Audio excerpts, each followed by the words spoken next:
Dr. Kadida Show. Haye, Dr. Kadida Show. Like, subscribe gochuu hin dagatinaa. Daawwattoota keenya kun Dr. Kadida Showdha. Dr. Kadida Show yeroo hunda torbanii guyyaa 2-3 sagantaa adda addaa keessummaa adda addaa qabateetiin isinii dhiyaata. Har'a keessummaa 2 qabadhee dhiyaadheera. Keessummaan koo tokko Dr. Kadida Show irratti yeroo baay'ee kan dhiyaatudha. Inni lammataa immoo kanaan dura asirratti dhiyaatteen beektu garuu hundi keessan ni beektu keessattuu waa'ee HR 128 waa'ee koongireesii kunis activist seenaa jimjimuuti namni seenaa hin beekne jira jedhee asirratti baasee isiniin wajjin wal barsiisuun barbaadu garuu adda seenaa hooyi activist seenaa baga nagaan dhufte. Galatoomii shookan kee dabree ni ilaaleen jedha hedduu galatoomii Dr. Kadida Show akkasumas ibsa carraa kan nuuf kennuuf keetii fi hedduu galatoomii jedha galatoom. Tole Dr. Tafarii atis baga nagaan dhufte gaa deebite. Hayyee baga nagaan nu eddan ibsa galatoomii hedduu. Har'a gaamee dhiyoo kana dhiyoolleen jedhamu achi tureera Oromoo Legacy Leadership Advocacy Association an jedhamu dhaabbateera. Kanaafis immoo activist seenaanii executive directoryidha. Dr. Tafariin immoo outreach coordinatorydha. Isin lamaanuu baga nagaan dhuftanii kan jedhee booda maal jechuudha maaliif dhaabbate Oromoo Legacy Leadership Associationiin kun woyim Oromoo Leadership Legacy Advocate Association an jedhamu kun maaliif dhaabbate maal gochaa jirtu kaayyoon isaa maalidha yoom dhaabbate mee sirraan calqaba seenaa. Ayyee galatoomii akkuma ati jetti si garee Oromo Legacy Leadership Advocacy Association ni kuni o gabaabatee jennu ollaa jedhama OLLAA dha. So ollaa jechuun afaan Oromootiin hin beektaa afaan Ispaanishii immoo nagoma nama gaafachuudha. Actually dhaabbanni kuni Cohard ture. Cohard immoo gaafa koongireesii irratti dubbadhee Prezidentii dhaaba sanii ta'ee bakka bu'ee dubbadhe waggaa 3 dura jechuudha. Kaxinnoo jalqabamee jedhee bara 2006 dhumarratti kan liigaalii reejisteer ta'eetiin hayyama argatee jedhee bara 2017 irratti bara 2017 keessa barumaan koongireesii irratti dubbadhe sanii Prezidentii dura buutuu dhaaba sanii ta'eetiin dubbadhe jedhee so dhaabuma santu maqaa jijjiirateetiin Cohardirraa kara ollatti deebisee jedhee garaagarummaan ollaa ta'e fi Cohardi kan gaafdura dalagaa ture dhibbatti waa'ee advocacy qofa. Amma ollaan ammoo waa afur shan of keessaa qaba. Inni tokko advocacyidha, inni tokko waa'ee dubartiiti, inni tokko waa'ee business development, kun ammoo waa'ee just dargaggoota biyya keessattuu biyya Ameerikaa kana keessatti yoo yaalattu taate nutis maatiin keenya qabanneetiin ijoollee biyya kanatti dhalatan yookiin ammoo biyya kanatti guddatan hedduu jiru Oromoonni haa ta'u malee Oromummaarraa fagaataa jiru warri sun Oromummaarraa bahanii waan jiruufi akkamitti ijoollee tan oromsiisnaa as deebisnee biyya kanatti dhalatanii maatii sabboonaarraa dhalatanii haa ta'u malee haala environmentii majjaa'uu waan hin dandeenyeefi nurraa fagaataa jiranii qabsoon keenya kan Oromoo keessattuu biyya diaspora biyya alaa kana keessa godhaa jiru ijoollee biyyatti dhalattee biyyatti guddattee malee ijoollee biyya kanatti dhalattee yookiin biyya kanatti guddateen godhamaa waan hin jirreefi ijoollee tan akkamitti balaarraallee dhaabnee jenna akkasumas immoo ijoollee tan akkamitti waa'ee qabsoo Oromootii fi waa'ee eenyummaa saba ofiitii fi akkamitti akka jajjabeeffatu. So garaagarummaan ollaatii fi kohaardi sanii kanneen afran shanan kana of keessaa qaba. Aadaallee of keessaa qaba. Keessattuu amma yeroo hedduu waaqeffataa hin dubbadha. Waa'ee akkamitti siinqee oo dubartoota haasofnu waa'ee siinqee keessatti kanarratti Dr. Tafarillee boodatti da'uu danda'a. So waa kanneen shanan of keessaa qaba. Kaayyoon isaa ammoo maaloo jettee kama kaleeti irratti hin bal'ate. Kalee akkuma siin jedhee waa'ee advocacy keessattuu mootummaa Ameerikaa irratti biyya alaa warri jiraatu kun waa lama godhuu danda'an jedhee amana akka keenyatti dhaabni kiyya akkasumatti amananaatti fakkaata. Inni tokko mallaqaan gargaaruu dandeenya xiqqoodha. Wanni sun baay'ee xiqqoodha. Garuu inni guddaan diasporaan ka godhuu danda'u, ka godhuu qabu foreign policy Ameerikaa ta'ee kan Yurooppii ta'ee akkamitti interestii waa'ee biyya Itoophiyaa yoo haasaanii waa'ee East Afrikaa yoo haasofnu akkamitti interestiin Oromoo always somehow matatti qabatamuu qaba. Addunyaan Oromoon galaana jenneetu jidduma Oromoo kanatti haasaa turre malee bara 2006 dura Oromoon addunyaa Oromoon beektu turte. So wanti guddaan nu goone iyyuu Oromoof addunyaa walitti fidne yeroo jalqabaatiif afaan addunyaan dhageettuuni Oromoon saba hagana gahuu cunqursaa kanatu irra jira rakkoon isaa kana kan jedhu inni guddaan tokko kan dalagaa turre. Kana akkasumas immoo qabxiilee kaawwanillee akkasumatti kan dargaggoota kan dubartii kan biizinasaatii fi barumsaa irratti illee fi aadaa irratti itti fufnaa kan mara dalagnaan jedha. I think waan irraa hambisee kan biraa immoo carraa kana keessatti kan dhiyoo kana bara 2020 jalqabne Diseembar 19 irraa jalqabnee haga ammaa godhaa jirru workshaappii adda addaa kennaa turre. Hopefully waa'ee gadaaraallee webinaarii online kilaasii ijoolleen akka carraa argattee gadaa barattu waa'ee elekshinarraa waa'ee adda addaa dargaggootarraa webinaarii adda addaa kanneen online qopheessu kanneen irratti jira wanti haarofni adda kagoone jechuudha. Galatoomi seenaa Dr. Tafarii ati waan itti dabaltu jira. Hayyee waan hedduu seenaan jettee jirti anillee waan hin dabalu baay'een qabu garuu wanti nuti goonu waan aktiviitiin keenya inni guddaan waan lamaan tokko irratti xiyyeeffanna. Biyya keessaa fi biyya alaatti wanti xiyyeeffannu jira. Biyya keessatti uummata Oromooti leegaasii uummata Oromoo kana especially cultural leegaasii uummata Oromoo kana eeguudha. Keessattuyyuu revitalize goona nuti. Revitalize jechuun irra deebinee akka waan suni bareedaa ta'e akka waan gaarii ta'ee fi Oromoo waan kana qabatee dhala dhufutti akka dabarfatuudha. Haala kanaan fakkeenyaaf siinqee irratti hojjennaa siinqee revitalize gochuudha.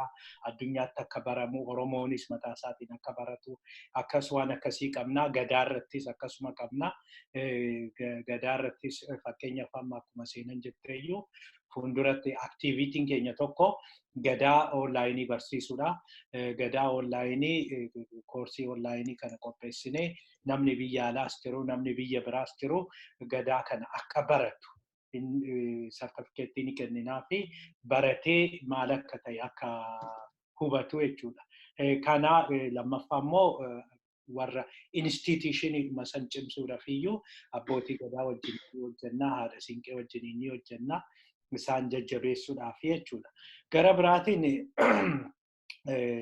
biyya alaatti immoo wanti nuti hojjechaa jirru tokko dantaa Oromoo eeguudha. Dantaan Oromoo Ameerikaa keessattis, Awurooppaa keessattis biyyoonni garaagaraa dantaa Oromoo sana akka eeganii fi nuti eenyu gochuudha dhaabachuudhaaf waan sanaaf. Kanaaf namoota connection qabnu karaa Congressiis haa ta'u, Seneetiis haa ta'u, European Unionis haa ta'u karaa kanaan isaan wajjin quunnamuudhaani dhimma Oromoo irratti mari'achuu fedhii dantaa Oromoo eeguudha. Sanaan alas akkuma jedhamee dargaggoota hin jajjabeessinaa job creation kana inni akka dargaggoonni hojii uummataniin gargaaraa advaayizii garaagaraa goonaa waan akkasii kana hojjenna. Walumaa galatti egaa maqaan keenya ollaadha. Oromoo Legacy Leadership and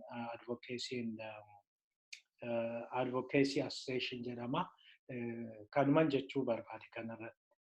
Galatooma isin lamaanuu mee kanaan wal qabsiifne keessattuu seenaan as gaafadhu gaa. Ati an beekamtu koongireesii irratti Oromoodhaaf waggaa mootummaan TPLF aangoorra jiru suni HR 128 fi SR 168 kan jedhamu sunidha. Uggusi gaa effektiivii ta'ee mootummaa sun amma danda'ame achirraa akka bu'u godheera. Anati irratti yaalte, irratti xaarte, irratti rakkatte asiin geessee mootummaa uggusi uummata cuucaa jiru seera inni gaa waan sababni isaa wanni sun ittiin darbee fi nagaa Itoophiyaa mootummaan Itoophiyaa nagaaf nageenya akka fiduu excessive forcein akka dhaabbatu excessive use of force mootummaa uummata Oromoos ta'e uummata Itoophiyaa sun irrattis akkanumas dabalateeti to in the like state of emergency isas akka dhaabbatu ture Human Rights Watchin is akka kabajamuuf ture. Inni irratti hojjettaa sun hojjeteera sitti fakkaata amma itti fufeera mootummaa amma jiru kana. I mean, moo akka calqabaatti irratti hojjechuudhaaf qophooftee jirta. Kadhumaa maal jettee dhumarratti moo akka calqabaatti suma hojjaarra akka ooluuf ammasii koongireesiitti deebi'uudhaaf qophooftee jirta jechuudha. Okay. Tokko kadhumaarraa si jalqabee jira. Actually koongireesii tasuma irraa dhaabbadhee hin beeku. Waggaa dabree yeroo 4 Washington DC ture, biyyas dhaqeen ture, haasaa ni qaba. As miidiyaarra dhufuu haa dhabaadhu malee akka durii poostii haa godhuu dhabaadhu malee wanti tokko ka beekuu qabnu wanna keessattuu dhaabni akka advocacy. Dhaabbolee kamiyyuu haa ta'u dalagaan keenya gaafa balaan bu'e dhufnee iyyinee akka deebinu taate taasumayyuu jijjiirraan dhufuu hin danda'u. Kanaaf waggoota dabre 2018 illee 19 keessallee akkuma siin jedhu Washington DC warroota kana wajjin update kennaafi turre akka mammaakni jedhu si galee yookiin manyuura jirtaa yookiin ammoo teebilirra teetteetiin waa'ee manyuura jedhu haasofna nuti akka teessoo irra teenyee barcuma irra teenyeetiin dhimma Itoophiyaa irratti yeroo baay'ee haasahan turre amma toon ta'inii bara 2019 Febraarii keessa iyyuu walgahii guddaa tokko irra ture waa'ee rakkoon guddaan kan ture warroonni Habashaa yeroo san jalqaba Febraarii ji'a lammaffaa jechuudha almost waggaa jechuudha. Abiyyiin hin taane amantaa isa irratti hin qabnu abiyyiin jijjiiramuu qaba akka jedhan yaada akkasii dhiyeessanii ani ammoo laalikaa gara warra kana bira teenyeetiin abiyyi haa bu'u jennamoo lakki ammoo abiyyi nuu ta'e jenna. Remember this is February bara 2019 jechuu waggaan dura otoo balaan akkanaa hin jalqabiniin dura otoo fokkisaan hin jalqabiniin tokko yeroo sanii wanti hamaan ka ta'ee jiru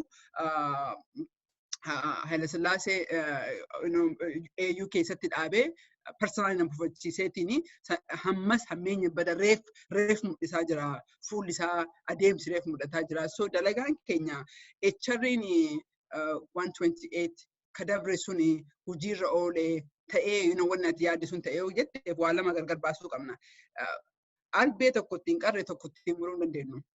Bara 16 fi hanga 18 rakkoon Oromoo irra ga'e sun rakkoon Oromoo irra jiru sun atis uummanni keenyas waan beeku irra hin deebinu si galee so HR'n specifically waa'ee saniif qaramaa ture. Haa ta'u malee kontentiin achirra jiru seera Ameerikaa jalaan deemna resoluushinii tokko koongireesii lamatu jira tokko senatii tokko gara haawusii kana karaa lachuuti darbee wal fakkaataani pirezidantii bira yoo dhaqe seera ta'aa jechuudha.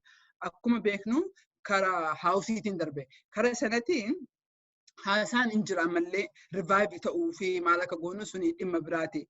Garuu ka haawusii sun darbee hedduu fakkii guddaa ta'ee socho'iinsaa fi TPLF akka bakkaa buqqaatuu fi akka TPLF qofa otoo hin ta'in warri human rights mirga namaa dhiibuu irratti godhaa jiranii mootummaan akkasitti state of emergency qofa otoo hin ta'in guyyaa adii nama keenya qalaa ture nama keenya ajjeesaa ture akka addunyaan ijatti qabdee akka addunyaan adabadhu ka miidiyaa alatti otoo hin ta'in ka miidiyaa irratti agarru otoo hin ta'in ka miidiyaa keessatti dhiibbaa guddaa godhaa ture koongireesiin Ameerikaa state departmentiin yoo yaalte taate mootummaan Obaamaa mootummaa Itoophiyaa hojii ture dhiibbaa godhaa turanii lakkii afaan alatti iyyuun kun mootummaadhaa waan lolchiisaa kanaaf iyyuu dhiibbaan kun keessaan ta'uu qabaa akka jedhu koongireesii fi executive branchiin iyyuu wali dhiibbaa guddatu ture si galee eventually injifanneeti irra oollee malee till the last minute guyyaa resolutionii darbisuun iyyuu pushii guddatu ture ani buka kiyya dhiyoo kanatti hin bahaa waa'ee isaan ture the last minute sa'aan tokko iyyuu yaafuyyuu xalayaa adda addaa senataroota irraa barreessanii resolution kunaatiin akka fokkisaadhaa ta'uun qabu kan jedhu dhiibbaa guddatu irra ture ni darbee hanga dabrillee olaalti jettee resolution sun hanga dhalle dhiibbaa godhee jira mootummaa Itoophiyaa irratti akka jarri waan adda addaa arganne akkasumas ammoo concernii gammadanii jiru jijjiirama jiru kana garuu eessa deema jijjiiramni kan jedhu kana mallasillee akka dhufe waan beekaniifi so akka gaafii keetiif deebisuuf absolutely resolution sun hojiirra oolee jira haala guddaadhaafi waan ta'uu qabu godhee jira san keessatti ammoo wanna akka Magnitsky Act xiqqoon ka keessa hojiirra oolintu jira maa hojjette otoo ref sasoo gabbu nuyi gattaa'utti yaadaa jirru rakkoon keenya nutti deebi'ee ammallee kunoo namni keenya du'ichirraan dhaabbannee atiink sun waan lama jedhee akkasitti ilaalee jedhaanii ibsa. Tole waan gaariidha seenaa garuu billaa tokkotti hin qalanitti isuma deebi'anii koo qaranii immoo ittiin qaluu danda'u. Isa gatti yaadi. No, absolutely ila jechuun deebitee qaluudhaaf itti yaaduu si barbaachisa.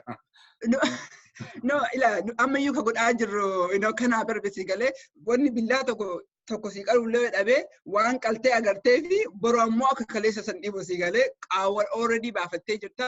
So gaafii hopefully haasaa kenna irratti ani personally akka nam tokkotti amma miidiyaa irratti as ba'uu kana xinnoon dhiisee jira. Maa hojjettee namni Oromoo miliyoona 30 miliyoona 50 jennee odeessinee jenna. Garuu bara maraa boo'icha ta'aa jira wanni kenna. Bara maraa eebaluu akkan godhee nuti akka ilmaan Oromootti wanna ta'uu qabu nuti godhuu barbaachisa. Rakkoon keenya kan diasporaas kan biyya ta'eef eega bineensi dabree booda iyyuu barbaanna. Eega waan ta'ee booda amma si galee hiriira baanaa amma si galee boonnee jenna. No, balleessaa guddaa including nullee dhaaba keenyallee anallee hin qabna si galee warroonni kijibaanii dubbatanii as ba'anii kakatanii hin sirreessina jedhanii of duubatti deebi'anii jira. Garuu dhiisa jechuu kiyyaa miti jechuu barbaadeetti. Tole, Dr. Tafarii atoo hin argitaa manni akkuma seenaan jetti suni waan baay'ee uggusa hojjeerra oolee effektiivii ta'eera. Garuu seera sun irratti kan caqafame mootummaa uggusa jiru duwwaadhaan miti mootummaa Itoophiyaan jiruufis hojjechuu ni danda'a.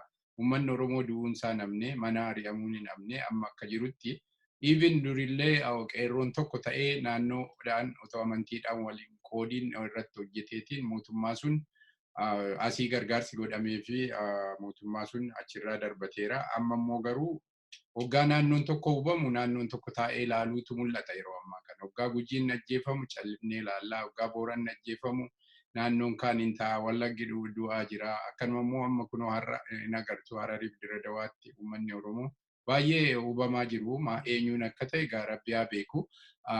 Kana akkamitti ilaaltu? Hayyee duraan dursee yaada keetumaa kana waliin galu uummanni Oromoo iddoo tokkotti gaafatu uummanni Oromoo iddoo biraa ittiin dhaga'amu yookiin konsarniin qabu kan jedhu kana waliin galu qaba uummanni duris taanan har'as taanan tokkuma uummanni waliif dhimma kanaaf yeroo qabsoo sanis namoonni hedduun qeerroo 5,000 dhuman sana keessa hedduun isaanii Finfinnee maal akka taate Finfinnee dhumtuyyuu maalii isaan beekanii Finfinnee warra ijaan arganii hin beeknedha. Garuu lafa Oromoo ta'anii warri Beegis Wallagga keessaa hiriira ba'anii warri Gursumis Harar keessaa hiriira ba'anii warri Mooyyaales warri immoo Go'aasiyoonis akkasuma hiriira ba'anii. Tafariyaan isa kaleessaa odeessaan jiru. Isa har'a ta'aa jiru kana. Har'as taananii uummanni konsarnii qaba. Numa itti dhaga'ama. Garuu akshiniidha. Akshiniin akka kaleessaa sun har'a hin jirudha. Amma fakkeenyaaf egaa bara sana waa sadiin wayyaanee mo'anne. Wanta sadeen kuni tokko qeerroon akshinii fudhatu sanaadha. Fakkeenyaaf hiriira ba'uu, karaa cufuu, mormii garaagaraa dhageessisuu, suuqii shutdowniin ture suni inni hundi ikonomii akkuma jiru laamshessee qeerrooni wayyaanee harka kennachiiseera. Inni lammaffaa ikonomii laamshessuu qofa otoo hin ta'in advokeesii kana keessattuu expose gochuu wanta godhamaa jiru san nama gaafa ajjeesanii nama ajjeesan jedhanii expose gochuu uummatatti dhiyeessuu saaxiluu warra addunyaa addunyaatti miidiyaa addunyaatti warra wayyaanii deeggaru hundatti saaxiluu isa sana kan isaanii laabshessee inni sadaffaan immoo dippiloomaasiidha. Warra duraan deeggarsa kennee fi meeshaa waraanaas haa ta'u qarshii haa ta'u egaa mootummaan Itoophiyaa waggaa dheeraadha erga uumamtee jalqabee mootummaan Itoophiyaa hirkataadha. Warra dhiyaa kanarratti kan hirkateedha. Warri dhiyaa kuni utubee achi ga'uu baatee yookiin waan doolaaris haa ta'u gargaarsa gara hundaan godhuuf kana yoo irraa dhaabee jedhee mootummaan suni hundeen qabu humnan qabu kuni hojjetameetu wayyaaniin mo'atamtee ergasii asii wanti deemaa jiru kuni akka dhaaba keenyatti dhuguma baay'ee nu yaachisa yeroo baay'ees immoo ibsa ejjennoo hedduu baasneerra yoo xannaate yoo lakkaa'ullee baadhee press release qabeensa otoo jennu tokko wanti irratti hojjennu waa'ee mirga namaati. Mirga namaa qabeensa mirga namaa biyyattii sana keessa konsarnii keenya baay'inaan irratti hirmaannee hojjenna. Informationis hin qabna. Numaayyuu fuulduratti badii yeroo qabsoo sana gaheeyyuu qorannee riippoortii waliigalaa tokko dhiyeessina jennee karoora qabna.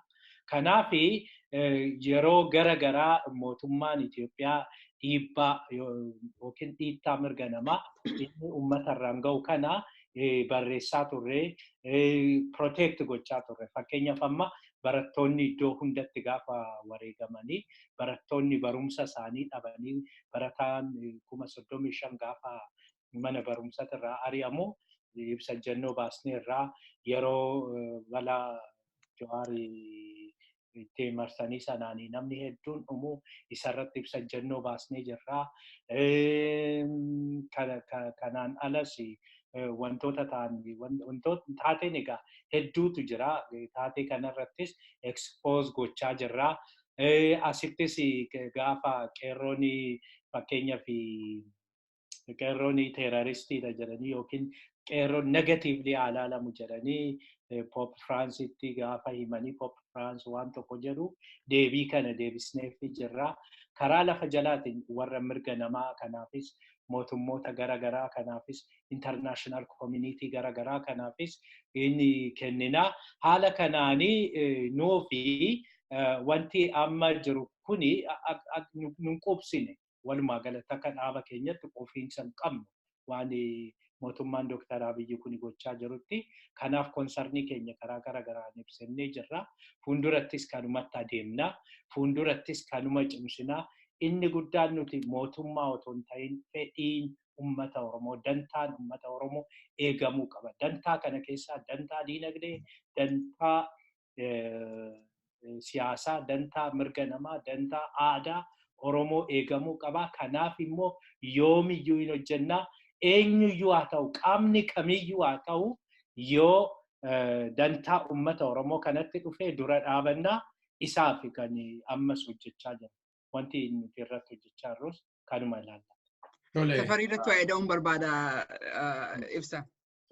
Gaaffii ati gaafate santu is a very important sigalee xiqqoo qaccee tuttee namni kenna kala. So I think Oromoon qaama nam tokko haa jennu. Harki kan kee kanan ooftee harki kun horrifatiin rakkoo qabda jechuudha. Rakkootu jira jechuudha. So akka Oromoo anis sigalee there's something anam dhiyeenya kana akkuma Dr. Tavariin jedhee baafnee jirra jennoo adda addaa baafnee jirra. Kan baafne ala immoo guddaa riippoortii adda addaa warroota waliin dalaguun keessaa ni ergine jenna. Because nalaala kana maxxansannee Facebook irra kan jiru anaafsi. Eenyu alan jiru dhimma ati ka barreessitu ka an barreessu ka argu Oromoo qofa. Oromoon afaan Oromooti walitti iyyaa oola. Walitti haasaa oola. So ufumaa dibbee waliin dhahaa oola dhugaa dubbannee jenne sigalee rakkoon keenya duuti keenya kan keessan bahu namni katabee as baasee riippoortiin gahaan tokko hin jiru. Wanni irra dalagaa turreeyyuu amma sigalee yeroo hedduu kan nu barreessee jiru Dr. Tavariin sigalee inni guddaan ka gooneyyuu ofiif harka ofii dhahuu otoo hin ta'in sigalee leencummaan keenya jabummaan keenya dheerummaan keenya Facebook irratti baaneeti ka friendii kiyyaa nama kara 5,000 olii qaba. For the first time public banee jedhe malee ani follower hin qabu. maqaa kiyya ka dhugaatiin iyyuu hin jiru si galee maqaa kiyyaan banataniitiin nama 20,000 followers qabu jira. Because beekamuu yoo ta'e malee jabduu of mul'isuu yoo ta'e malee anummaa Oromoodhaan maal godha Facebook irra taa'ee afaan Oromooti asis si wajji dubbadhee maal godha. Yoo harki tokko dhahamee harki tokko hin socho'in rakkootu jira jechuuf keessa deebinee ilaaluu qabna. Oromoo miiliyoona 50 akka jennu taate. Sigale bara marayyuu diasporaan rabbii miti sigale asitti diasporaan adaqaba ka cib amala lolaat ifi maatitti yoo laate cidhaafis si rakkisan du'aafis si rakkisan no akkasitti qabsoon garin geettu revolution sigale gaafa nama eeggachuu dhiisne gaaf ani sitti muun qabu akkati jiraattu yoo namni si dhahee yoo namni si hate ani abboo ofirraa dhorgasiin jechuun qabu. Ani af jechuu hin danda'u because dalagaan an keessa jiru naaf hin ayyamu si galee ati ammoo waan siif tofsitu beekee jedha Oromoon miiliyoona 30 miiliyoona 50 ta'ee bara marayyuu ni himata.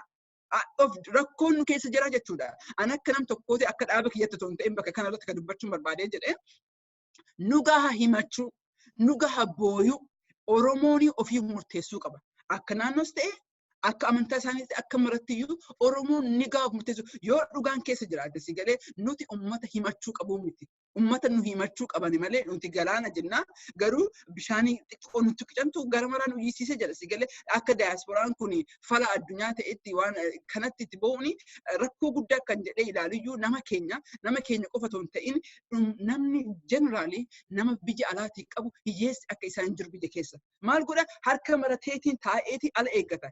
UN kan biyya hiyyoomsitee biyya Afrikaa kan hiyyoomsitee dippeendetti gooteen kennaa qarqaarsa isaaniin si galee nuti akka amma Dr. Tafiriin jedhe barreessutu jira keessaan dalagu jira garuu asitti baanee hoyi hogoon taate dalagaan keenya sanii miti an akka nam tokkooti san godhuun barbaadu waan godhuu gara afaan kee gadi qabadhee jalaan bakka ta'u bakka seenuu qabu seensisuu malee waan godhuu malee asitti as ba'ee dhiirummaa kiyya jabummaa kiyya si galee kan biraa ammoo ati biyya teettee si galee kasidha illee fuula kan keetti kenniitiin seeraan irraa baastee akka jettu yoomii dhaabni kunirraa baastee akka jettu ammoo kun dogongora Oromoon dargaggoon Oromoo maatiin Oromoo namni Oromoo ka beekuu qabu nu gaha diasporaan ija kan barbaadu HR'n biraa dhufeeti Oromoodhaaf falan ta'u falli Oromoo Oromiyaa keessa jira nuti kabarsiisuu qabnu nuti dhaabni kun akka individuaaliin dubbadhaa jira dhaabni kun human rights qofa dhimma human rights qofa dubbachuu danda'a waan biraa dubbachuu danda'a garee kanaaf miti garuu akka nam tokkootitti nu gaha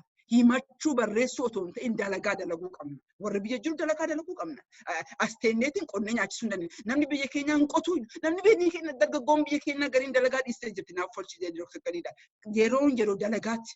Yeroon biyyi tuni yeroo jijjiirraa ofiifillee ollaafillee nu ta'u carraan ammas nu harka jira. Nuti akka Oromootitti waan kana fudhannee dalagaa oolchuun nurra jira. Himachuu komachuu otoo hin ta'in it is our responsibility jedha. Galatoomii jedhe. Galatoomi waan gaarii tuqxe seenaa kuni waan ta'uu irra jirudha. Namni keenyi hedduu see garuu takka nama nu muraasa irratti dippendii taanaa jimlaadhaan jibbinee jimlaadhaan jaalanna. Rakkoon Oromoo kana isa rakkoon nu keessa jiru kun hafuutu irra jira. Dhugaa hordofuun nurra jira. Jimlaadhaan nama jaalachuu jimlaadhaan nama jibbuu isa kaleessaa laaltee har'a jibbuu isa kaleessaa laaltee har'a jaalachuu otoo hin ta'in dhugaa maaltu jira lafarra jennee Oromoon ofiisaa hojjetee ofiisaa himachuu duwwaan faayidaan fidu waan gaarii jettee galatooma. Mee kana wal qabsiisee isinumti kaaftaniittu waa'ee HR 120 isaa ta'uu anamma seenaan jettee SR 168 isaan ta'uu 2014 dhaama 2017 tti qeerroon hojjaa gaarii hojjechaa ture tokkummaadhaan hojjechaa ture qeerroo hojjaan Oromoodha. Kanumaan wal qabsiiseet immoo qeerroon democracy jechaadha. A sign of democracy, a sign of freedom jedhanii warri dubbatan deebi'aniiti immoo amma qeerroo mana murtii addunyaatti dhiyeessaa jiru jedhamu oduu jira. Kan akkamitti ilaaltu himannaa kun maal jechaadha? Qeerroon meesuma wal qabsiise seena. Qeerroo jechuun eenyudha? Qeerroo akkamitti qeerroo kami mana murtiitti dhiyaatusi maal jechuudha kun mee? I think the worst crime namni ka godhu harka si nyaachise deebitee yoo nyaattu. Sigalee harka si nyaachise san deebitee yoo ciniintu akkas fakkaata sigalee nuti ana gara kiyyaan yeroo dubbachuu wallaalee otoo hin ta'in eenyutti dubbadhaa jira saniifan cadhisa yeroo baay'ee sigalee lafattiin dubbadhaa jira akka nama maraatee sigalee anamma saniifan cadhisa malee qeerroo jechuun ka biyya tana bilisoomse. namni martu namnillee waaqnillee ni arga. Sigalee as bahaniiti warri odeessan kuni amma eeggatee dhufanii jiran kuni ka uummata keenya terrorize godhaa jiran. Kan mataa jiraatiyyuu terroristiidhaan himatamuu qaban kuni kana irratti warri diasporaa jiru kana kanarra dalaguun sirriidha. Kana kanarra dalaguu qabna. Uummata biyya keessatti terrorize godhanii lafa namaa hatanii sigaleettini qabeenya namaa hatanii maqaa namaa balleessan kuni dalagaa keenya qeerroo jechuuni.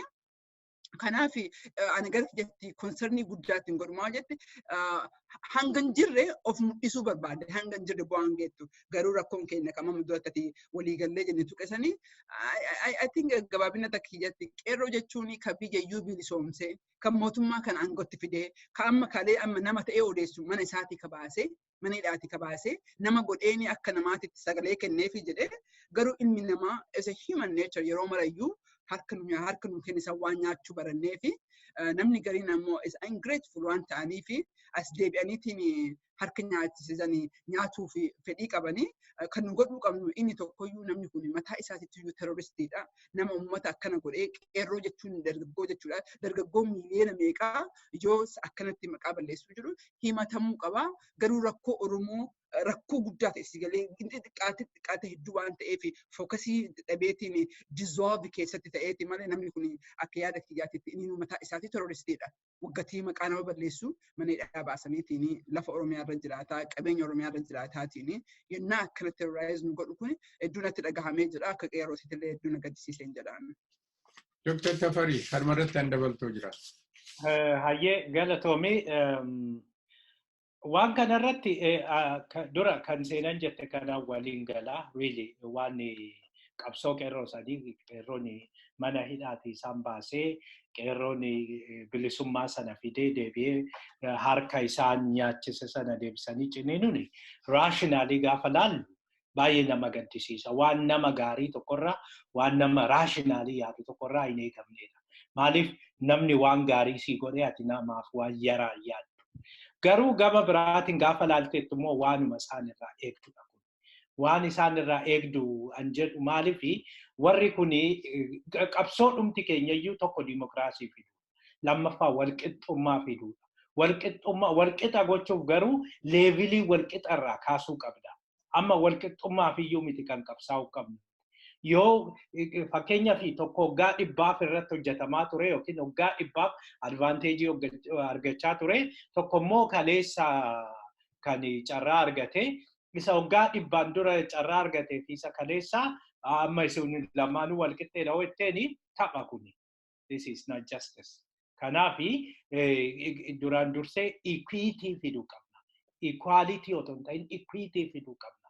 Equity sanaaf immoo fakkeenyaaf diinagdeen biyyattii isaanii restructured ta'uu qaba. Structural violence tu gaggeeffamaa ture. Structural violence kana dhaabnee structural violence oonan jedhu maalidha inni Oromoo baadiyyaatti qabdee Amaaraa liitii Amaaraa kana warra Amaaraa keessaa bahan kana magaala keessatti qabeenya gaarii akka qabaatan, mana gaarii akka qabaatan, fooqii hedduu akka qabaatan, daldala biizinasii garaa akka qabaatan.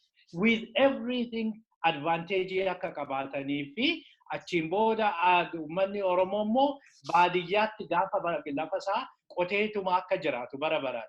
Gaafa barbaaddee lafa qonnaan bulaa sana dhattee qarshii xinnoo wayiitti kennitee achirraa buqqistee ariitu kana hafuu qaba. Maaliif asitti affirmative actionii kennitee fi qonnaan bulaa Oromoo sanas qixa isa magaala keessaa miliyeenaraan daldalu sana godhuu qabdaati. Mekaanizimiin isaan kana equity kana ittiin fidu jiraachuu qaba. Qabsoon qeerroo kana ture. Kaan immoo warri hin feene jira. Maaliif heejimonii sana qabu? Heejimonii sana protect gochuu yaadu. Fakkeenyaaf maqaa yaadofnu maaliif waan ifatti jiruu fi Iskandar Naggaa maalidha? Waan interestii uummata Finfinnee jedha. Uummata Finfinnee jechuun gara biraatiin uummata Amaaraa jechuudha. Dantaa uummata Amaaraan Finfinnee keessatti eegsisa. Dantaa uummata Amaaraan addunyaa irrattis deemee eegsisaa jedheeti miti kan inni socho'aa jiru. Kanaafi waanuma irraa eegduudha waan sun yoo laalteette waggaa 100fis waanuma hojjetamaa turedha. Inni guddaan maal gochuu qabna? inni guddaan isaan kana godhanii otoo hin ta'in nuti maal gochuu qabna. Isaanuu akkas godhu nuti maal gochuu qabna. Duraan dursee akkuma jenneeyyuu yoo hin dhaga'u ta'e waliin teenyee mari'achuu. Equality otoo hin ta'in equity barbaadna. Isaaf immoo hundi keenyayyuu biyyattii sana keessatti affirmative actioniin fudhatamuu qaba.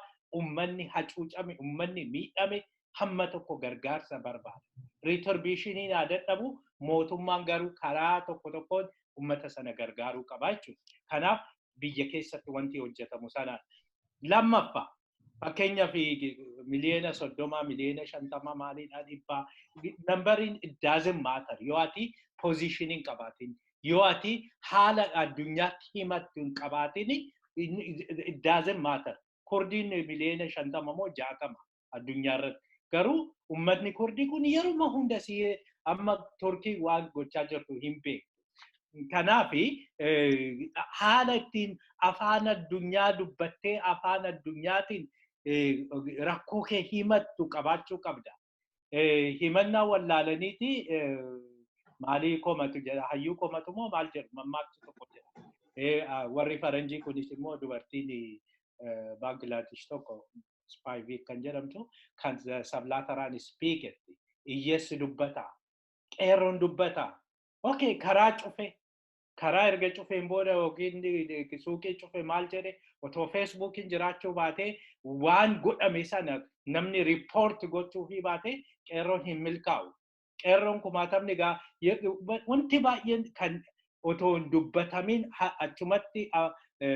achumatti ukkaamamanii hafan jiru. Seenaa keessaan sitti maanii yeroon barataa undergraduate ture University Finfinneetti caffee dhandhee mootummaa kunoo warra OPDO kana arrabsine waan nu gammachiisa. Isaan arrabsuun maaliif waan uummata irratti miidhaa geessisaa waan turaniif achiin booda gammachuun nutti dhagaamee yaada. Garuu gammachuun keenya sun arrabni keenya suni gamoo san keessaa hin ba'u. Dhaaba san keessaa hin ba'u. Achiin booda gaafa isa seenaa jijjiiree jechuudha. Maalidhaa? Gaafa nuti gaazexeessitoota VOA, BBC, German isaan kanatti himnee isaan walii galchinee achiin booda achi geessinu mootummaan hin ta'uwe walgahii keessanii wajjin hin geggeessuun barbaadu. That's really critical movement. Maaliif waa sagalee taatee jechuudha. Achiin booda kan ammas wanti nuti hojjechaa jirru suni kuni waan addunyaan dhageessu afaan addunyaatiin afaan biyyoonni mootummoonni biyya alaa kuni afaan isaan dhaga'anii haala isaan dhaga'anii wal qunnamtii neetworkii cimaa fi gaarii qabaachuudhaan horachuudhaanii yooma isaanillee maqaas yakkuu barbaadanii ati maqaa yakkaa san ofirraa faccisuu qabda. Ofirraa dhoorguu qabda. Amma warrumti akka Iskender Naggaa kun qeerroo gaafa dhoqqee laaquu barbaadan kana lakki dubbiin akkanaa miti. As dhufanii abbaa fi wajjiniin dubbatanii akkuma isaan dubbatan sanatti atis tattee dubbatattee dhugaan jirtu kana. Akkana jirra. Isaan kun kanaaf nu sobu. Kanaaf akkas godhu. Nuti immoo dhugaan jirtu kana gaafa jennee addunyaan dhugaa keenya nu barti jechuudha. Dhugaan kee gaafa baramee dhugaa gaafa argattee ta'ati hin injifatta malee hin injifatamtu. Sobaan hin mo'atamtu. Kanaaf kana hojjechuutu barbaachisaadha. Isaan maaf kana godhanii otoo hin ta'in isaan dhimma isaaniitiif kana godhu olaantummaa isaaniif atis akkasuma dhugaa keetiif walqixxummaadhaaf keessattuyyuu equitydhaaf isaa fi hojjechuu qabda. Isaaf immoo dantaa kee eegsifachuu qabda. Kanuma gochaa jirra nutis. Haa ta'u waan jarri godhan suni qeerroon hin himachiisnaa maalii jedhan sun abjuudha malee hin ta'u. Abjuudha. Tokko uummanni Oromoos haala gaariirra jira. Qunnamtii gaarii jira. Warris immoo haala hubachuu danda'urra jira. Warrumti waan kana yeroo baay'ee leebil godhan kuni wanta deemaa jiru kana haala hubachaa jiranirra jira. Garuu kana utubuun kana tumsuun baay'ee barbaachisaadha. Tole galatoomaa seenaa gara keettan dhufa. Egaa kanuma wal qabsiiseeti gaamma isin waa'ee organizationin ollaa jettan kun amma waan baay'ee hojjechaa jirtu waan gaariidha lafa jalaan hojjechaa jirtu asin baane malee as bahaatii gaa miidiyaa irratti isaatii mul'adha akkuma durii isin gorsa kootii gorsa Dr. Qadiidaati qoy itti deebite dhufta isatti aaneetiin amma akka ollaattis ta'e akka Oromoo tokkotti Oromoon daasporaa maal gochuutu irra jira jettu isin amma. Itti dabalta booda Dr. Tafarii irratti hoggaa. Anaa kennite? Yeah. Okay. Yes, actually har'as baanee jennee kuniif iyyuu waggaa guutuu wanna kana keessa dalagaa turre kana keessatti haasaa turre dhugumaani ilaama siigalee Dr. Tafaliin maal jedhee Iskindir dhufee dubbatee abjuudha siigalee asitti haasaheetiin galee jedhee abjuudha. You know, focusing keenya inni maal godhee miti nuti maal godhuu qabnaadha. Siigalee that is what we focus on. Ani yeroo hedduu ka godhu isiin yookiin inni maal dubbatee otoo hin ta'in ani maal godhaa jira. Ani eenyuun dhaqqabaa jira. Ani eenyutu na dhagahaa jira. That is what we need to focus on. Irra dalagaa baanee hogga guutuu wantummaan hadhaas baanee jenneef iyyuu san exactly diasporaan kun ka Oromiyaa irraa fagaatee jiru beekumsa illee ka qabu akkasumas immoo neetworkii gatima biyya alaa tureef iyyuu neetworkii adda addaa ka qabu iyyuullee ka danda'u mallaqa illee ka gasanillee ka qabu maal godhuu qabaa maal godhuu jira ka jedhu as nu baasee yeroo hedduu irratti fudhannee waa'ee kana Tafarii wajjin illee warroota hedduu wajjin illee dhuguma maal godhuu qabna because waan godhaa mul'atee millik jedhee ka badu otoo hin ta'ini really wanta eventually gradually waa jijjiiruu danda'u. Amma HR 128 fakkii ofirannee jenne bara 2017 reintroduce ta'ee jedhe. Garuu lafti qotamuu jalqabe achi dura turee jira. Wanni hadda miidiyaatti as bahu yeroo hedduu wanna turee jedhetti dhumarratti as qaccee agartee jenna. Nutillee haas baanee fi exactly gaafii ati gaafatte kana. Diasporaan amma yeroo kanatti yeroo namni keenya du'aa jiru yeroo keessattuu ka humna hin qabne ilmi hiyyeessaa barataan sila protect ka ta'uu qabu yeroo du'utti yeroo naannoon garii waggaa guutuu state of emergency jala jirutti yeroo interneetii fi ibsaan nama dhukkubee fi nama dahuu irraa muramee jiru kana keessatti maal godhuu qabna diasporaan really maal godhuu qabna kan dabree fi irra deebi'een dubbadhu warri musliima maal jedhasitti fakkaate dubbiin nabii keenyaa maami ooftu jedhanii ka dabre dhiisanii ka fuuldura haasa'uu jedhu. So kan dabre komachuu dhiisee so amgana fuulduratti fokusedha diasporaan maal godhuu qaba kan jedhu nutillee akka dhaabaatitti akka Oromootitti illee kan irratti dalagaa jiru kana. Inni diasporaan inni guddaan ka godhu akkuma beenyu biyyi Itoophiyaa tuni biyya hiyyeettidha. Biyya Afrikaa biyyi Eeshiyaa tuniif Afrikaan kun akkuma jettu kadhaan kun nutti baratee UN jira nyaachuu barannee ofiif dalaguu dhiisnee jirra. Erkanneetiin sumunii namni nutti kennu sanii birrii takkiitii nutti kennasanii ji'a irraa eegganna. Kana irraa baaneetiin akkamitti akka mammaakni jedhasii galee jilba kiyyatti kadhadhee du'uurra lukaan dhaabbadhee du'uu wayyaa jilba kiyyatti kadhadhee jiraachuu irra lukaan dhaabbannee du'uu wayyaa akka namaatitti. Akka nam tokkootitti jilbaan ciisnee jiraachuurra Oromoon lakkoofsaan miiliyoona 30-40 ta'urra haqameetii miiliyoona 10tti deebi'ee miiliyoona 40 kuwan du'uu wayyaa. Jiruun kun jiru gaarii miti. Yoo jiraanne akka namatti jiraachuu yoo hin jiraanne immoo du'u. That's the best alternative kan jedhee nama keenyaaf kan dhaamee jedhu. So kanarratti maal godhuu qabnaa kan hin jennee kan yeroo baay'ee irratti mari'annee hadhaas dhufneefillee inni guddaan diasporaa kan godhuu danda'u inni guddaani biyyoota akka Ameerikaa, Yuurooppillee ta'ee kan mootummaa Itoophiyaa mallaqaanis, military trainingiidhaanis, intelligensiidhaanis waa hedduun warra godhaa jiru kana akkamitti daayinaamikii Itoophiyaa jiru kana keessatti understandingii akka qabaatan si galee nuti ani amma gara kiyyaane garee kana dhiisaa otoo hin ta'in realitii interestii Oromoo jedhamu sabni guddaan kuni Itoophiyaa dhiisi East Afrikaa nagahaaf jiraachuuf nageenya uummata kanaa barbaachisaadha. Interestiin uummata kanaa eeggamuu qaba kan jedhu teessoo addunyaan teettu kanarratti beektota bakka walgeettu kanarratti bakka yeroo guddaa ajandaan dhumarratti miidiyaa irratti ka agartu kun waan xiqqaadha. Inni guddaan jalaan qotamee muramee caccabsamee walitti qabateetiin eegas bahee booda dhageenya gaafa san ijina. No, otoo asin bahin booda, osoo asin bahin dura waa hedduu quba qabna. Waa hedduu ammoo adamsinee jirralle si galee lakke amma ka duratti kafaleen tuqe. Gaafa Paap Firaansiisiin as baheetiin kiristaana Itoophiyaatiif rabbiin kadhadhaa jedhee dubbate sun wanta Habashaan waggaa dhibbaaf Oromoon bineensa jedhaa jirte sun chaappaa irratti oofsite jette. Kana akka mootummaan Ameerikaa galuuf dubbiin kun keessa haasaa turre. Lakki reyaalitiin jiru kana alatti baanee osoo hin ta'in keessaanii walgahiirra teenyee katabbiidhaan dubbanneetiin lakki haqni jirtu kana. Paap Firaansiisiin dogongore. Including Paap Firaansiisiin illee katabnee ofiisa isaatiif illee agarree dogongora. Koongresoota former koongresii warra kun wajjin kan dhaabbateen illee karaa sirriirra hin jirtan. Haqni jiru kana. Yoo akkanaa itti fuftanii alternatiiviin jiru ammoo kana. Because nuti kuni kanatu jira.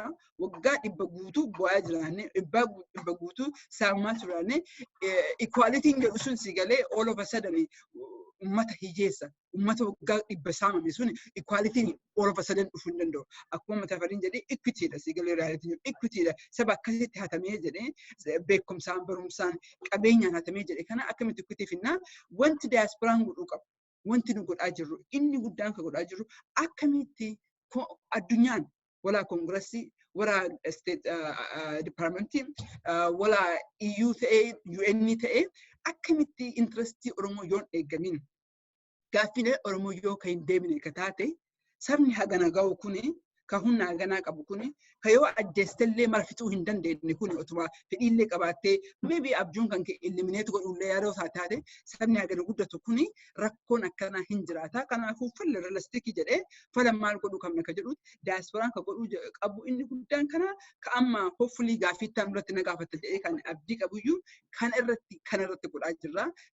For ilaalcha sabni koongiresiin ta'ee Kongressii qofa wajjin dalagaan jiru ammoo warra Kanadaa illee hojii haasofna asii galee keessattuu warra Noorz Ameerikaa kana wajji haasaa guddaa qabna. Paarlamentiin maal godhuu qaba? Yoo mootummaa Itoophiyaa wajjin yoo wal gahu nuti mootummaa kana afoo dhaabbannee mootummaan kun hajjibu jechaa jiru hanga kiyyatti asii galee kan nu jedhaa jirru gaaffileen Oromoo sunniin takalee hiriirratti nu baastee takalee charrii as baastee jette suni gaaffilee kamtu deebi'ee. Gaaffileen sun kan hin deebine immoo maalirratti haasaa jirraa kan jedhu akka kun deebi'uu fatteen kanarratti fokas godheera kanarratti diasporaan warri biyya alaa jirru kan nu galuu qaba balbaluma kalee keessa deemne sana balballi already nu banamtee jirti hanga ta'ellee ta'u agarree jirra akka bu'aa buusuu dandeenyu humna keenyas of agarree jirra nama keenyas barsiisnee jirra attiin karaa sana irra jirra karaa sanii irratti deebi'ee inni da'eedha gaaffitaan irratti hin jedhee yaada qaba. Tole galatoomi seenaa Dr. Tafarii akkuma seenaan baay'ee caqabteetti uummanni Oromoo waan yeroo ammaa kan akka jiru rakkoorra jira naannoo adda addaanii kan qeerroo dabalatee kunoo mana murtii addunyaa irratti dhiyeessu galata galfachuu naafeeti. Oromoon diasporaa immoo akka 2016-17 suni hojjechaa hin jiru baay'een isinillee hojjechaa jirtu hin mul'anne malee. As baatanii mul'achuun dirqama keessan natti fakkaata garuu nama ofii keessaniif duwwaa otoo hin ta'in warra kaanillee kakaasuu dandeessu. An as baatanii waan gochuu jirtan amma akka ibsitan kanatti ibsitanii Oromoon maal gochuu akka jiru tokkorraa jedhamee lama jedhama wal eegaa jira fakkaata Oromoon diasporaa. Maal jetta maal gochuutu irra jira Oromoo diasporaa irra rakkoo Oromoon amma irra jiru kana gara fuulduraa akka ittiin fufne dubbachuu duwwaa otoo hin ta'in hojjechuu ofii keenya godhachuun nurra jira itti seenaan duratti kana gochuuf Oromoon diasporaa maal gochuu ture? Egaa galatoomii duras yaa waan inni himuu barbaade miidiyaatti hin baane miidiyaatti kan baasnes jira kan hin baasinis jira. Kanaaf yeruma riizooluushinii barreessinee yeruma riizooluushinii tokko barreessinee fiignee miidiyaatti yoo baane really mumullachuudhuma ta'a malee hojiin ta'u. Kanaaf isa kanatti fakkeenyaaf riizooluushinii waan tokko waan fakkeenyaaf mirga namaa tokko dhiibu tokko mirgi namaa Itoophiyaa keessattuu Oromoo miidhame yookiin dhiitame gaafa ta'e waan sana hin dhiyeessinaa hin barreessinaa akkuma barreessineen miidiyaa otoo hin ta'in warra dhimmi ilaallatu Amnesty, Human Rights Watch, Freedom House, House-idhaaf American House of Representative kana qaamni dhimmi ilaallatu hundumaaf iyyuu ni ergina. Kanaafi miidiyaatti baay'ee mul'atini yeroo immoo uummata biratti waan ibsachuu barbaadnu yookiin uummanni akka nuu baru akka uummanni sirratti hirmaatu barbaadnu yeroo sana immoo miidiyaadhaafis hin geessinaa miidiyaas hin waamna. Haa ta'u miidiyaas komii qabnaa maaliif miidiyaan baay'een attenshiniin isaa amma gara biyyaa malee as keessa waan akkasii kanarratti yoo hojjetan hin argine ammumaayyuu isin erginan galataa isin hundinne nu deebistanii kun yeroo dhiyootti dhiyeessine. Kanaaf gama biraatiin immoo wanta ergaman sana pireesii sana karaa fakkeenyaaf karaa feesbuukii kooti yeroo baay'ee poostiin godha wanta pirees riiliizii gadhiisnu sanii yookiin riizooluushinii baasnu sanii karaa feesbuukii kootiin gadiin dhiisaa haala saniin pabliisaayiz gochaatuma jirra. Moorigaa miidiyaatti fayyadamnee uummata keenya waan goonu hunda uummanni Oromoo akka beeku gochuudhaaf fuuldurattis sirriitti irratti hojjennaa. Isinis nu gargaartu karaa miidiyaatiin. Gama biraatiin uummanni daayaspooraa maal gochuu qaba kan jette uummata daayaspooraa qofa otoo hin ta'in uummanni keenyas waan gochuu qabu jira. Uummanni keenyas akkuma jenne dhugaan teenya equity-dha. Dhugaan teenya walqixxummaa otoo hin ta'in dhugaan keenya hoo walqixxaanna jennee waan hundaa level goone tokko waggaa 100 dura jalqabee tokko har'a jalqabee waliin taanu waliin deemu. Amaarri lafa Oromoo keessatti Finfinneen lafa Oromoo lafa tuulamaa irratti ijaaramtee Finfinnee keessa Amaara parsantii 46 jiraata. Oromoon immoo parsantii 19tu jiraata. Imbaalaansiidha. Mana kee keessa namni hedduun hoo jiraate mana kee dhabdeeti kuni waan tokko hacuuccaan tokko rakkoon tokko achitti geggeeffameeti kuni sirraa'uu qaba. Kuni sirraa'uu waan qabuu fi kana sirreessuudhaaf hojjechuu qabda. Yoo xinnaate achi magaala san keessatti populationiin ambiraafu populationii walqixxaataa wayii qabaachuu qabda. Even walqixa jechuudhaaf iyyuu parsantiin Oromoon biyyattii keessatti maajoritii dhaqxee Oromoo magaala keessa magaalota gurguddaa keessa maajoritiin Oromoo otoo hin ta'in kan biraa yoo ta'e Oromoon akka magaala hin galle irratti hojjetameera jechuudha. Irratti hojjechuu qabda. Ikoonomii eenyutu sochoosa? Amma eenyutu biyya alaatti ergaa eenyutu biyya alaatti fida? Buna Oromoo qotaa kan gurguru kan biraati. Kuni sirraa'uu hin qabu. Erga warri kuni dhufe mootummaan kuni dhufe maal arganne kanarratti economic change jira. Economic structural change kun structural violence kan jennu kun jechuudha. Yoom sirraa'e?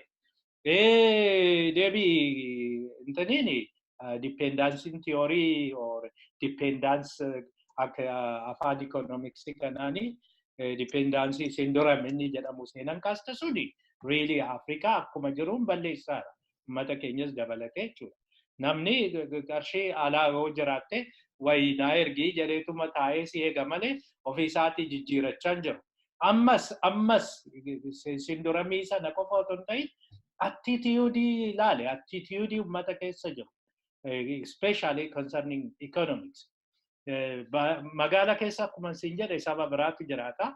Oromoon dhadhaa fidee damma fidee yookiin hoolaa fidee magaala gaafa fidee warri magaalaa kun afaan biraa qabu yaada biraa qabu warra baadiyyaa saniin tuffatu irraa butanii ummata san dafanii achi keessa ari'uudha. Attituudiin jiru. Even gaafa achi keessa jiru accommodate godhanii entertaining godhan.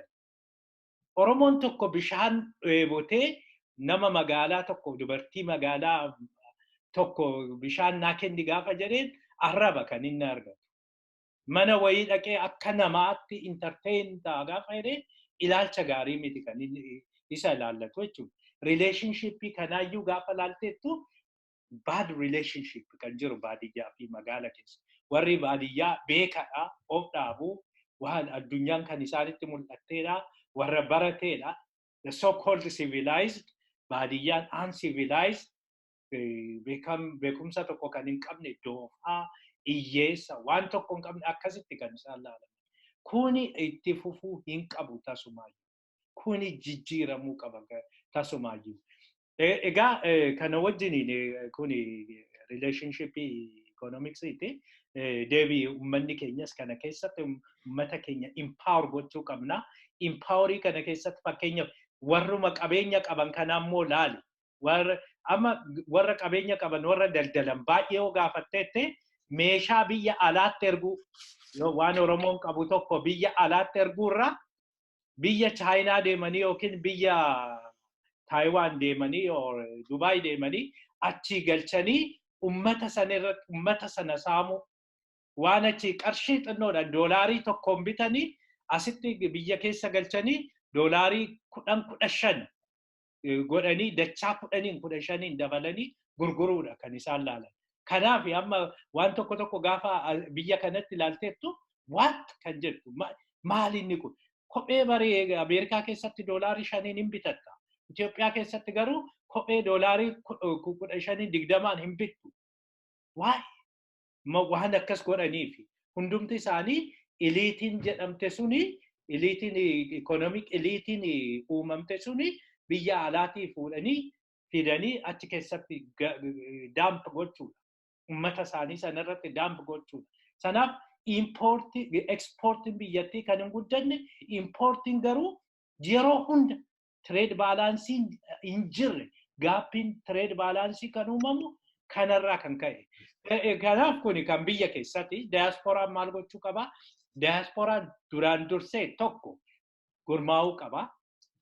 Community isaa cimsuu qaba. Community isaa cimsee economic activity biyyattii keessatti ciminaan daraan hirmaachuu qaba.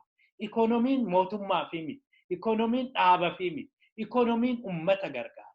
Uummata waan gargaaruu fi invest gochuun waan uummata sana tajaajilu irratti invest gochuun uummata ofii rakkoo keessaa baasu waan ta'eef job creation akka hojjennu kana baay'ee namni hedduun hojjechuu qaba kanarratti. Kanaaf diasporaan tokko kanarratti xiyyeeffachuu qaba. Rakkoo amma jiru kanarratti otoo konsentriitii goone uummata du'aa jiru kana beelaa jiru kana. Isuma beelli barii rakkoo diinagdeeti. Rakkoo diinagdeen uumedha malee uummanni keenya uummata beela'uu qabu miti. Lafa akkamii qaba? Rakkoo mootummaadhaan ta'aa jiru.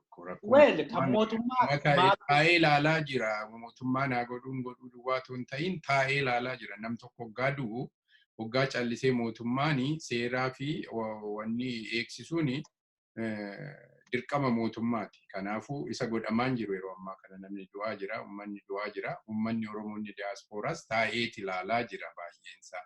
Uummanni otoo du'uuti. Kana mootummaan waan calliseef nuti callisuun nurra jira kan jedhu. Asirratti egaa maalidha wanti gochuu qabnu inni tokko nuti qeerroonis haa ta'u uummanni Oromoo yeroo dheeraadhaaf kan qabsaa ture tokko mirga dimokiraasiiti. Mirga dimokiraasii san mirga abbaa barbaade yeroo barbaadetti filatee aangootti fidee kan barbaade immoo yeroo barbaade buusuu sanaadha. Uummanni kan qabsaa'e mirgi kun eegamuufii qaba. Lammaffaa mirga lubbuun jiraachuu guutumaan guututti qaba. Mirgi kun eegamuufii qaba. Mirga kan jedhaman kun hedduun jiru. Mirga dhala namaa akka dhuunfaatti individual human right jennu kana lammaffaa immoo social and economic right inni kun guutamuufii qaba. Diasporaan maal godha? Kana eeguu qaba. Eenyurraa positive wanti kun negative right warra jedhanidha. Baay'inaan kan irratti xiyyeeffannu garuu lamaanuu negative right plus positive right inni kun eegamuufii qaba. Diasporaan kana follow gochuu, diasporaan kana audit gochuun dirqama isaati. Akkuma nuti karaa dhaaba keenyaan goonu kana auditing human right kun yoo kuni akkuma argaa jirru kana repeatedly deeme mootummaan dantaa uummata Oromoo dantaa uummata salphaa bal'aa gochuu baatee salphachaa deeme maal gochuu qabna? Diasporaan maal gochuu qaba?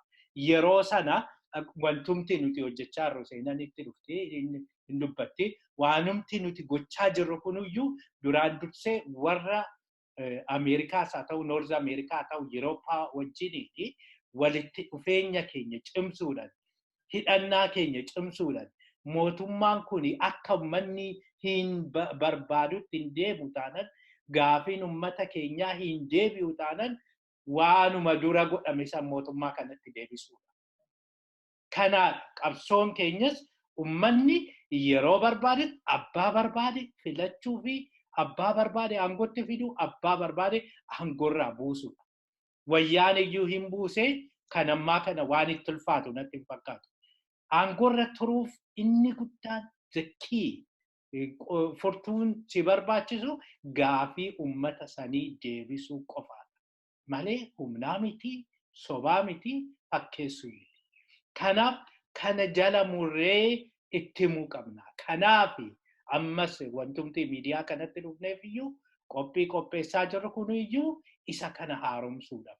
Isa kana waadaa kana haaromsinee warra wajjiniin hojjechaa turre wajjiniinis caalaa hidhannaa keenya cimsuu uummata Oromoos keessattuu diaasporaa Oromoo kana engage gochuudhaaf.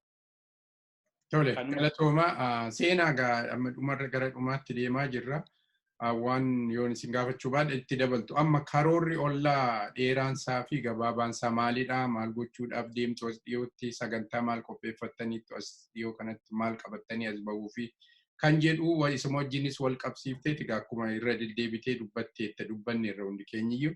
Uummanni Oromoo du'aa jira, rakkachaa jira yeroo ammaa kana akkuma duratti atis jette Tafariinis jedhee ijoolleen barattoonni yuunivarsiitii olii gadi ari'amaa jiru everyday. Niwusiin nugaa 17 19 yuunivarsiitii kanarraa ari'amee 50 irraa adabame waggaa 2-3 jedhu. Oromoo keessatti barachuu duwwaadhaan hiyyummaa keessaa si baasu. Akka biyya kana opshinii baay'een qabu. Yoo barachuu baattellee asitti opshinii baay'eetu jira. Ijoolleen achitti barachuu baannaan yeroo hunda bitamtuu taatee jiraatta, rakkoo keessa jirta, under colony jala jiraatta jechaadha. Kun systematic colonyidha. Amma ta'aa jiru systematic genocideidha. Uummanni Oromoo akkam baranne gochuuni jechaadha. Kana maal irratti hojjechaa jirtu? Maal qabattanii as bahuuf jirtu? Gabaabsitee walitti qabdee erga uummata Oromootiifis kan qabdu waan irratti dabalatu. Okay, galatoomii jeekaa dhumarraan jalqabee jira. Dhuguma the fastest and the best way rakkoo jirurra rakkoo qabeenyaa ta'ee rakkoo sammuu ta'ee rakkoo wamarraa barumsatu si baasee jira. Haa ta'u malee yoo laaltee jette kan Itoophiyaa kana kabaratellee ani biyyan deeman argee 4 point ijoollee baratee university taappii keessaa baattee jiru jobless. So namni keenya baratellee dalagaan hin jiru. So at this point it's very sad yoo dhugaa jette because barannees mana barumsaa keessatti lafaa dhuftu ijoolleen si galee barumsi ka hojiitti argattu qofa ta'uu hin ta'in ka sammuu ittiin of jijjiirtu inaaf kana sun si galee it's very important dargaggoon tokko lafaa dhuftee yennaa barattee jettu isteejii san irra deemuu isii boru eenyu akka taate hojii ittiin argatu qofa ta'uu hin ta'in ilaalchi sammuu isii kan ittiin banu waan ta'eef absolutely dhugaadha. Garuu hiyyummaa irraa ittiin ba'iisatti sistema amma jiru kana sistema waggaa 130 biyyattii san keessa jedha si galee biyyattiin sun eenyu akka taate hin beeknu san keessa jiru kana keessatti Oromoo ofillee garee hin beeku Oromoo irraallee bu'aa argatee hin beeku Oromoo ittiin du'ee bilisallee nama baasuuf ta'ee qabeenyallee namatti argatu kattiin jiraataa ture Oromoo miti si galee lafti adaduma qabeenyi magaalaa sanii ol guddatu lakkoofsa Oromoo gad xiqqaataa irraa fagaataa iyyaa fagaataa hiyyummaa fi dhukkubni itti guddataa deema Oromoo kana keessa sistem dhaloota biyyarraa jalqabee jechuudha. Kaawwan lamaan kana gaafatte ka diaasporaan maal godhaa kana itti deebi'ee jedha. Long termii fi short termii ka godhaa jirru amma akka dhaaba keenyatti akka ollaatti ka godhaa jirru. Long termiin kenna really laaluu qaba nam tokko yennaa nyaata healthy afaan Oromootiin beeku nyaata healthy nyaata gaarii nyaadhu ka jedhu si galee hadhuma garaa galee si fayyisaaf miti. Long termii si galee slow processii kana keessatti qaama kan keessi fayyisee gaarii si godha. 2 years from now dhukkubarraa si dandamaa akka mana hakimaan deemne si dhoggaa long termiin san si galee wanti nu godhaa jirru short termiin kenna ka ammatti deebi'u kan long termiin kenna akkamitti interestiin Oromoo abiyyi aangorra jiraatee yookiin ammoo jawaarillee dhufee interestiin Oromoo akka diaasporaatittis ta'ee akka biyyattii san keessa jiraatutti how do we make sure interestii gaaffilee Oromoo deebiti Because in beeknu martinuu hadda akkanan godha jedhee aangottaa dhufu malee dhufanii waan jedhan san hojiirra oolchan immoo darrillee waruma naannoo ofii sigalee namni keenya naannummaadha waan adda addaa mataa hidhamee jira dhugaa dubbannee jirne rakkoon inni guddaanii rakkoon uummata Oromoo inni guddaanii cinaanii uummatuma Oromooti rakkoon daayaspooraa uummatuma daayaspooraati warroon daayaspooraa liidarshiippii irra jiran kuni dhugaa uummatatti dubbannee waan hin beeknu ka beeknu irraa dubbannee Lugatti yoo baanee jennee long term process kana keessatti fala uummata keenyaa ni taana wanti nu godhaa jiru wanti ollaan godhaa jiru fakkeenyaaf short term kana keessatti ji'a maarchii ji'a lamaan booda jechuudha gaafa 12 qophii guddaa tokko qopheessu jirra. Qophiin kuni koongresoota kana keessatti amalaalee qophii maarchii 12 irratti godhaa jiru kuni waggoota 3-4 dabre kana keessatti koongresii wajjin baay'ee hirmaannee baay'ee itti dhandheetiin koongiresiin kun akka gaaffii Oromoo akka nu bira dhaabbatee nuuf sagalee ta'u godhaa turre. Koongiresiin kun amma goonee gallee afannee teennaa otoo hin ta'in koongiresii kan akkamitti galatoom jennaan. Maaf nam tokko bari ka galatoom jechuuf bari galata kan kee fudhatee manatti galatoom ta'in gaaffii boru waan qabduufi akkasumatti waan si galuufi kan biraa ammoo miidiyaatiif kan White House irraa keessummoota adda addaa waamneetiin conversation panel discussion fi akkasumas keessummoonni guddaani ka Oromoo ta'u ta'in ka Itoophiyaan ala iyyuu ta'ani namoota hedduu nama 30 olii kan saba Oromooti ala kanarratti hirmaatu rakkoo biyya san keessa kan jiru akkasumas ammoo maal ta'uu qaba kan jedhu marii award launchii ollama White House san keessatti bakka National Press Club bakka jedhamu I think namni biyya kanaa jiru keessa nin beeka National Press Club kana keessatti launchii irratti affeerree launchii kana irratti warra kun dhufa miidiyaan Ameerikaallee miidiyoonni adda addaallee irratti ni hirmaatu kan jedhu abdii qabna galatooma awardii ni kennama. Shortiramii kanarratti wanti nu godhuu barbaannu bakki kun bakka xiqqaadha. Bakka xiqqaa kana keessatti keessu nama maraayyuu kennuu hin dandeenyu. Namni keenya fookasiin guddaa ka godhuu barbaannee jedhu warra gaaf duraa HR irratti hirmaatee koongresoota wajjin hariiroo qabaatan. Amma fakkeenyaaf warra tokko warra illee fudhadhee jedhu. Warra illee koongresii wajjin dalagaa ture waggaa 3. Amma bakka ofii bu'aniitiin waan gootaniif galatoomaa kan jedhu kennaa jada qabatanii deemantu jira. Namni keenya bakka jiru maratti wannaa kana qabatee dhaqeetiin waggaa 3 dabre nu wajji deemtee jirta. Har'a immoo galatoomii kan jedhu awardii isiniif kenninaa jirra. Qophii kanarratti yoo siif ta'e kootu jedhee warri HR irra dalage kun hundi jara akka koongresii isaanii affeeran barbaadna. Tokko koongresii yoo affeerte jechuun balbala sii bana. Kadhaaf callaa gaafa waa barbaadu callaa ittiin dhattu galatoomiif itti dhaqaa jirta. Warri koongresii kunillee warri kunillee sirraa gammadee jira. Lakki ati gaafa feetu qofa otoo hin ta'in gaafa kaanillee na yaadatta waan jedhuuf warra kanaafi boru waan gaafachuu dandeenyu hin beeknu. Boru eenyumiyyuu filamu gaafiin keenya ka deebi'u kan waan hin beeknee fi hadhuma intarestii Itoophiyaatiif illee intarestii Oromootiif illee hadhuma hariiroo keenya warra kan hojjetan akka toluu fi qophii awaardii laanchiin irratti qopheessinee maarchii 12 irratti akka affeerraa already koominiitoota Oromoo hunda kan North America jiru gahee jira. Warroota kaawwan ammoo ka affeerraan hin gahin ka wanni kanarratti hirmaachaa fedhii qabaatan taate HR irratti dalaganii yoo jiraatan taate achi online websaayitii keenya irratti ollaa.org irratti hopefully linkii achi aadnu goota achitti register godhanii eenyummaa isaanii nu himanii yoo jennan listii aad goonee invitation goona wanti background check godhuun barbaachiseef bakki kun bakka xiqqaadha. Namoota beeknu qofa namoota really dhimma kanarratti miidhama qabanii dhimma kanarratti dadhabbii qabanii namoonni kun itti hirmaatanii barbaanna. Kanaaf warroonni carraa kanarratti wanna kanarratti dhagahaa jiraatanii fedhii yoo qabaatanii ayinoo hin beekaa koomunitii irra hin jirre ka HR irratti hirmaatan namoota baay'ee jira. Warroonni sunillee akkasitti galmaa'aniitiin seenuu hin danda'anii jedha. Qophiin biraa irratti ammoo kan jiru dargaggoonni illee godhutti jirti. Dargaggoota isteeta adda addaarraa isteeta hopefully Minnesota irraallee akkasumas Nashville irraa akkasumas DC irraa isteeta adda addaarraa dhuftee waan adda addaa qophii akka qopheessitu guyyaas qophiitu jira galgalas qophiitu jira. So short term irratti wanti kana godhaa jirruuf I don't know ka ifa ta'e hin beeku. Nam tokko yoo galatoonfatte sammuu isaarraa hin baddu kadhaaf callaa yoo hin dhaqini boru waan nurra gahu hin beeknu already kan nurra gahaa jirullee akkasumatti gaara qabannee galatoomaa jechuu barbaanna laanchi kana irratti tokko sanii lammanni ammoo biyya kana seera kan jijjiiruu dandeettu inni guddaan miidiyaa irratti. Yoo miidiyaan dhimma kan kee irratti haasa'ee jedhee mootummaan ni dhagahee jira, gurra sii banee jira. So miidiyaa irratti dhufuun dirqama. Miidiyaa hojjennu miidiyaa keenya akkuma duratti waliif dibbee dha'u otoo hin ta'in miidiyaa kan hin dhageenye. Kan dhimma Oromoo quba hin qabne, kan dhimma Oromoo maal ta'ee kan beekne akkamitti miidiyaan kun wanna kana kafar godhuu danda'a kan jedhu hariiroo miidiyaa wajji qabna. Kuuwwan ammoo long termii kanarratti short termii qophii kana maarchii 12 irratti warroon HR 128 irratti dalaganii koongiresii isaanii akka affeeranii kanarratti akka hirmaatan hin affeeree jedha. Kun short termiidha.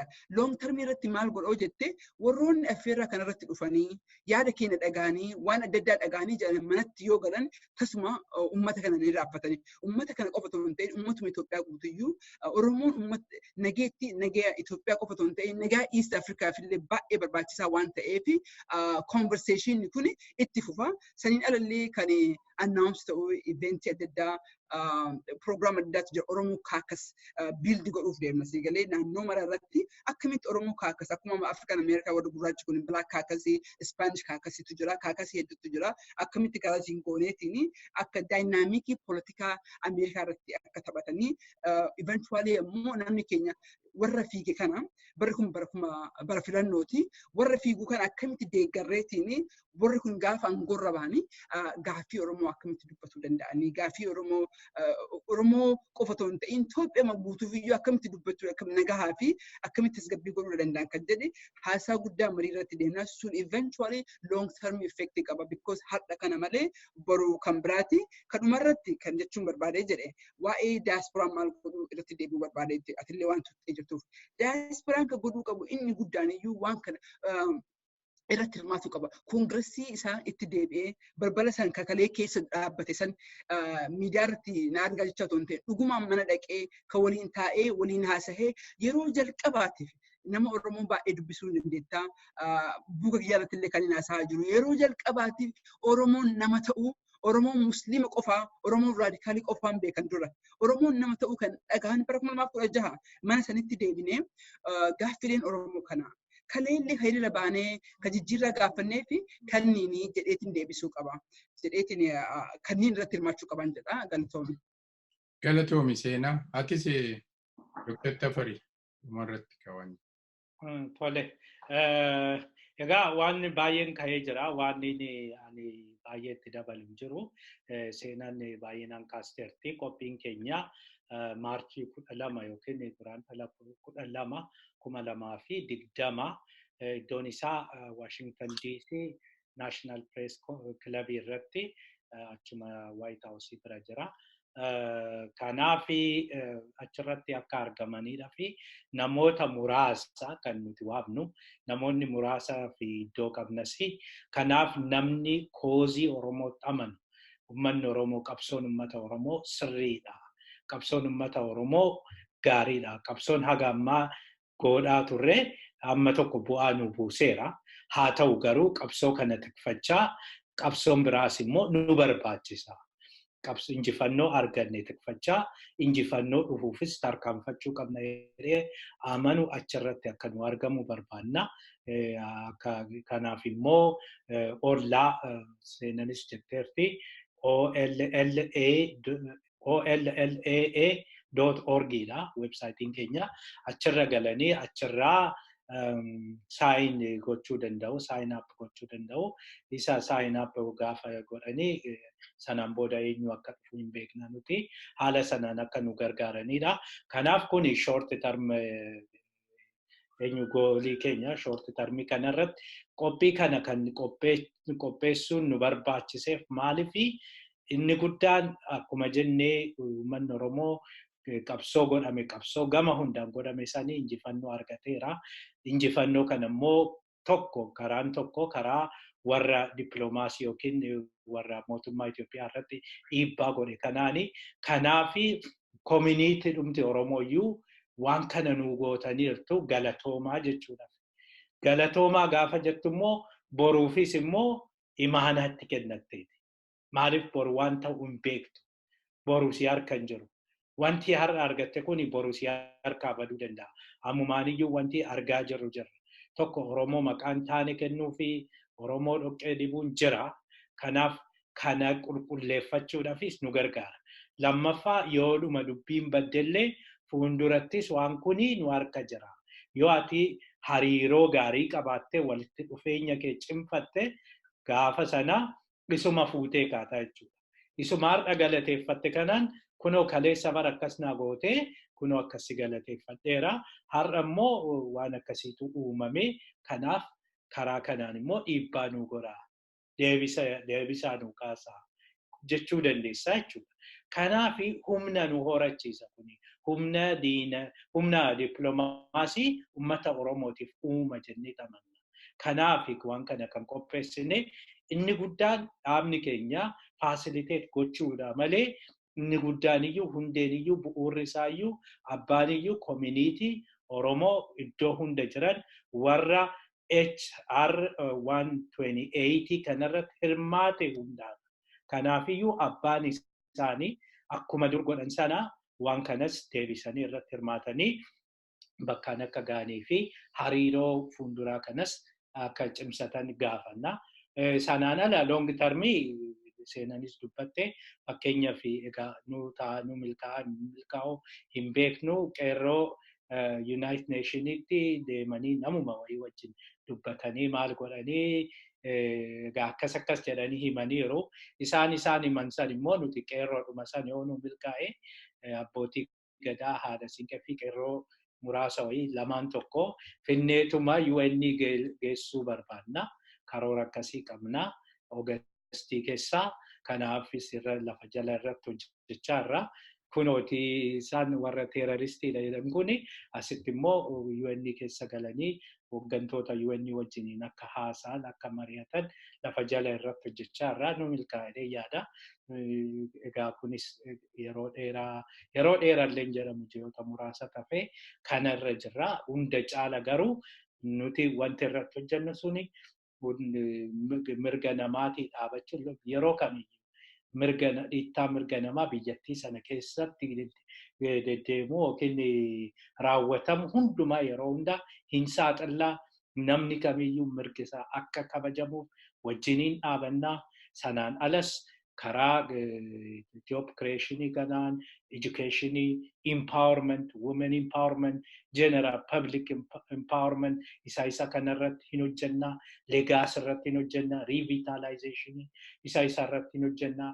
Hojii keenya kuni long termii keessaas egaa karoora akkasii kana qabna. Activity garagaraa qabna. Kanuma ergaananii dabarfadhu uummanni keessattuu akkuma jedhe warri dhuguma Oromoof dhaabattan waan kanarraa hin hafinaa. Saayinaap godhaa wajjiniin ta'an jedha. Galatoomaa daawwattoota keenya keessummaan koo irraa aktiivit seenaa Jimjimoo fi Dr. Tafarii Nuguseetii ibsa gaarii karoora gaarii qabdu ollaa irrattis Oromo Leadership Advocacy Associationiin kun waan gaariidha. Waan gaarii hojjechaa jirtu itti fufaa seenaatis hin badiini gadi bahii dubbadhu uummata keetiif akkuma kanaan dura dubbachaa jirtu. Isin lamaanuu galatoomaan isiniin jedha. Sagantaan keessan akkuma jettanii March 12, 2020 National Press Club DC irratti ta'a jettaniittu isa asirratti postiitii. Sa'aatiin isaa sa'a 12 haga sa'a 2ti. Tole 12 sa'aatii 2 DC taa'imiidha jechaadha. Isa isinis gara fuulduraa ni beeksiftu nuti asirratti postiitii goona. Uummanni Oromoo akka Dr. Qadiidaatti hin jennu uummanni Oromoo tokko ta'uu jabaachuu akkuma duratti seenaa wanta qabdi keessaa mataan tuqe yeroo hunda gadi baanee komachuu kana jennu godhaa jedhanii kadhachuu duwwaa miti ofii keenya hojjechuudhaan nu baasu. Uummanni Oromoo ka'ee nuti vaayilantii ta'aa nama ajjeesaa nama lolaa qabeenya namaa tuqaan jennu garuu hoggaa rukutamte teessee ilaaluun sun hin hojjetu. Inni akka warra kiristaanaa fuula kee tokko hoggaa rukutan fuula kee tokkotti dabarsisuun hin jedhuun suni hin hojjetu hojjetees hin beeku. Uummanni Oromoo eenyu wajjin iyyuu ni jiraata. Eenyu wajjin wal kabajee jiraata. Nama sin kabajne immoo teessee ilaaluun barbaachisaa natti fakkaatu. Mirga keetiin nagaadhaan peacefully kan ta'een mormachuun tokkummaa ta'uun baay'ee barbaachisaadha. Kanaaf immoo paartileen Oromoo hundi tokko ta'uun isaanii dirqamadha. Isaan tokko ta'anii rakkoon amma nurra jiru kanallee hin ga'u ture. rakkoo guddaan kan jiru paartilee Oromoorra miti. Isaanii of beekanii dafanii tokkummaadhaan rakkoo Oromoo kan hiikuu turre jira. Kana ta'uu baannaan isaanis umuriin qabanii uummanni Oromoo kana isaan irratti dhiibbaa gochuu turre jira. Yeroo gaarii halkan gaarii isiniif haa ta'u naa jiraadhaa isiniin jedha. Galatoomna.